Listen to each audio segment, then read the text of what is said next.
மக்கள் அனைவருக்கும் வணக்கம். கூடுதலாக உலகின் தலைசிறந்த பேராசிரியர்கள் அனைவருக்கும் என்னுடைய வணக்கங்கள். காலேஜ் டிஆர்பி 1292 கூடுதல் பணியிடம் நீதிமன்றம் அதிரடி அறிவிப்பு. இது உண்மைதான். காலேஜ் டிஆர்பி எக்ஸாமினேஷனில் 1292 அடிஷ்னல் வேக்கன்சி ஆட் பண்ண சொல்லியிருக்காங்க. இந்த அடிஷ்னல் வேக்கன்சியை பொறுத்த வரைக்கும் ஏற்கனவே 4000 வேக்கன்சி அனௌன்ஸ் பண்ணி அதன் பிறகு பார்த்தீங்கன்னா ஏற்கனவே சர்டிஃபிகேட் வெரிஃபிகேஷன் இன்டர்வியூவும் போனவங்களுக்காக சில பணியிடங்கள் நீதிமன்றம் விட்ரா பண்ணிடுச்சு. அப்படி விட்ரா பண்ணாலும் அதுக்கு என்ன பண்ணியிருக்காங்க அப்படின்னா அப்பீல் போயிருக்காங்க. அப்பீல் போயிட்ட பிறகு தீர்ப்பு வந்திருக்கு. இந்த ஹைகோர்ட் ஆஃப் மெட்ராஸ் இந்த கோர்ட் ஜட்ஜ்மெண்ட் உங்களுக்கு வேணும் அப்படின்னா டிஸ்கிரிப்ஷனில் லிங்க் இருக்குது, ஜாயின் பண்ணிக்கோங்க. டிஸ்கிரிப்ஷனில் ஆயிஷா டீச்சர்ஸ் ஃபேமிலி லிங்க் இருக்கும், அதில் ஜாயின் பண்ணிக்கோங்க. ஆஸ் வெல் அஸ் ஒரு லிங்க் இருக்கும். இந்த லிங்க் கிளிக் பண்ணிங்கன்னா உங்கள் மொபைல் நம்பர் என்டர் பண்ணுங்கள், ஒரு ஓடிபி வரும். ஓடிபி வந்துட்ட அப்புறம் உங்களோட டிபி செட் பண்ணுங்கள். டிபி செட் பண்ணிட்டு அந்த ஆப்புக்குள்ளே போயிடுங்க. ஆயிஷா நியூஸில் வர அத்தனை ஜிஓ கோர்ட் ஆர்டர்ஸ் எல்லாமே அந்த உங்களுக்கு அவைலபிளாக இருக்கும். இந்த கோர்ட் ஆர்டரும் அங்கே தான் இருக்கும். இது ஒரு 108 பேஜ். இதோட 108 பேஜுமே ரொம்ப ரொம்ப வேல்யூபிளான பாயிண்ட்ஸ் இருக்குது, நல்ல ஆர்கியூமெண்ட்ஸ் இருக்குது. இந்த தீர்ப்பு எதிர்காலத்தில் இன்னொரு ரெக்ரூட்மெண்ட்டுக்கு உதவ போகுது. ஆஸ் வெல் அஸ் இந்த வெயிட்டேஜ் மதிப்பெண், பணி அனுபவத்துக்கு கொடுத்த வெயிட்டேஜ் மதிப்பெண் எல்லாம் கூடுதலாக அடுத்தடுத்து வர ரெக்ரூட்மெண்ட்டுக்கு ஃபாலோ பண்ண சொல்லியிருக்காங்க. கெஸ்ட் லெக்சர் நியமன முறையை தொடர்ச்சி பண்ணக்கூடாது. கெஸ்ட் லெக்சர் நியமன முறை நீதிமன்றம் வன்மையை கண்டிக்குதுன்னு சொல்லியிருக்காங்க. இந்த தீர்ப்பு ஒரு ஹிஸ்டாரிக்கல் இம்பார்ட்டன்ட் தீர்ப்பை தான் பார்க்கப்படுது. இருந்தாலும் பணி அனுபவத்தின் முன்னிலையில் ஏற்கனவே சிவி வரையும் போயிட்டு சர்டிஃபிகேட் வெரிஃபிகேஷன் பார்த்தவங்களுக்கு இது ஒரு இழப்பு தான், பாதிப்பு தான். அவங்களுக்கு எக்ஸாம் வச்சு எழுதணும் அப்படின்றது கடினமான ஒரு விஷயந்தான். இருந்தாலும் இருக்கிற விஷயத்தை நம்ம ஏற்றுக்கலாம். இதில் பார்த்தீங்கன்னா மெட்ராஸ் ஹைகோர்ட் இது நீதியரசர்கள் சுரேஷ்குமார் மற்றும் லக்ஷ்மண் நாராயணன் இந்த அப்பீலுக்கு என்ன வந்திருக்குன்னு சொல்லுங்கள். இதுதாங்க இந்த பேஜில் கிளியராக ஒன்று சொல்லிக்கலாம். நீதிமன்றம் என்ன பண்ணியிருக்குன்னா, this court strongly deprecates practice of adopt the state Tamil Nadu appointing guest lectures.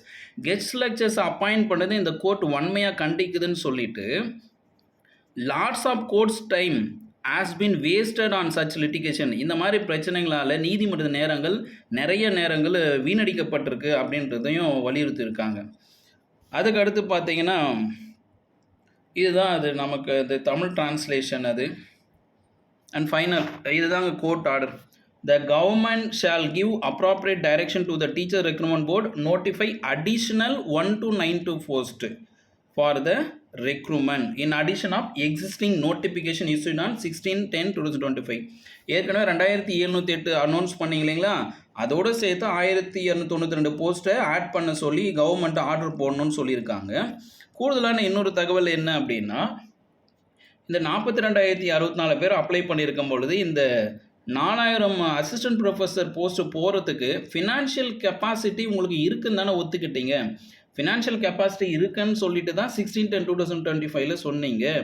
அதுக்கேற்ற மாதிரி இதை கரெக்டாக நீங்கள் பண்ணணும்னு சொல்லியிருக்காங்க. இதோட முக்கியமான தகவல், a further recruitment notification has been issued within 6 months சொல்லியிருக்காங்க. இன்னொரு ஒரு ரெக்ரூட்மெண்ட் நோட்டிஃபிகேஷனை ஃப்ரம் த டுடேன்னு சொல்கிறாங்க. இன்னைய டேட்லேருந்து 6 மாதத்துக்குள்ளே இன்னொரு ஒரு ரெக்ரூட்மெண்ட் நோட்டிஃபிகேஷனை கொடுக்க சொல்லியிருக்காங்க. இது தாவேக்கு அரசு செய்யுமா அப்படின்றது ஒரு பெரிய கேள்வி. ஏன்னா இன்னொரு ரெக்ரூட்மெண்ட் கொடுத்தா அதுக்கு பட்ஜெட் ஒதுக்கணும், அது சப்ஜெக்ட் வைஸ் வேகன்சி எடுக்கணும். ஏற்கனவே இருக்குது, செய்யணும். செஞ்சால் நல்லது தானே. வருஷக்கணக்காக நீங்கள் அசிஸ்டன்ட் ப்ரொஃபஸர் எடுக்காதனால தானே கெஸ்ட் லெக்சரை வச்சு ஓட்டியிருந்தீங்க. அப்போ இங்கே என்ன சொல்ல வராங்கன்னா, மாணவர்கள் கல்லூரியில் இருக்கிற மாணவர்கள் எதிர்காலத்தில் நல்லா இருக்குன்னா இப்போ பேராசிரியர்கள் தொடர்ச்சியான ஒரு கனெக்டிவிட்டி இருக்கும். அப்போ இவங்க வேலைக்கு போயிட்ட அப்புறம் கூட வாழ்நாள் இறுதி வரையில் அவங்களுடைய வழிகாட்டியாகவும் அவங்க பாதையில் தொடர்ந்து ஊக்குவிப்பாளராக இருக்கும் பொழுது நீங்கள் ஏன் கெஸ்ட் லெக்சர் முறையை பின்பற்றுறீங்க? அப்போ கெஸ்ட் லெக்சர் நியமன முறையை நாங்கள் வன்மையாக கண்டிக்கிறோம். இந்த மாதிரி வழக்குகளாக நீதிமன்றத்தோட நேரங்கள் வீணடிக்கப்படுதுன்னு ஸ்ட்ராங்காக சொல்லி வச்சுருக்காங்க. அப்போது இன்னொரு ரெக்ரூட்மெண்ட் நோட்டிஃபிகேஷன் வரும்ன்றது 100% உண்மை. அப்போது டிஎன் செட்டு குவாலிஃபையை வச்சுக்கோங்க, யூஜிசி நெட்டு குவாலிஃபை வச்சுங்க, சிஎஸ்ஆர் நெட்டு குவாலிஃபை ஆகிடுங்க. ஏற்கனவே யாரெல்லாம் UGC நெட்டோ TN செட்டோ CSR net qualify ஆகிடுங்க. உங்களுக்கு இன்னொரு ரெக்ரூட்மெண்ட்டு வெயிட்டிங்கு அது கோர்ட் ஆர்டரில் இருக்குது. இல்லை இந்த தடவை மிஸ் பண்ணவங்க அடுத்த எக்ஸாமுக்கு உடனே தயாராக ஆரம்பிச்சிருங்க. இந்த தீர்ப்பை இன்னும் டீட்டெயிலாக நம்ம ஆயிஷா டீச்சர்ஸ் மூலம் பார்க்கலாம்.